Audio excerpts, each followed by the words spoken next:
Jhansi Lakshmibai 1828 November 19న వారణాసిలో ఒక బ్రాహ్మణ కుటుంబంలో పుట్టింది. ముద్దుగా మణికర్ణిక అని ఇంకా పిలిచేవారు. చిన్నతనంలోనే గుర్రపు స్వారీ, కత్తిసాము లాంటి విద్యల్లో ఆరితేరిన మహిళ.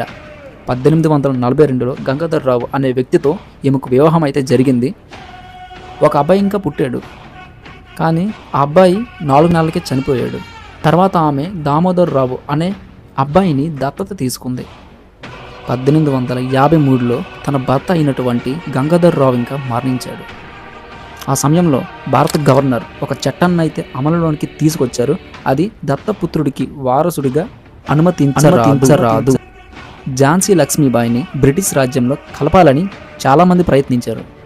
1857లో భారత రాజ్యాంగం కోసం, భారత భూమి కోసం ఆమె బ్రిటిష్ వాళ్ళతో పోరాడటం అయితే మొదలుపెట్టింది. తన దత్తపుత్రుడిని తన వీపుకు కట్టుకొని గుర్రంపై స్వారీ చేస్తూ తన 2 చేతులతో కత్తులు తిప్పుతూ చేసిన యుద్ధం చరిత్రలో నిలిచిపోయింది.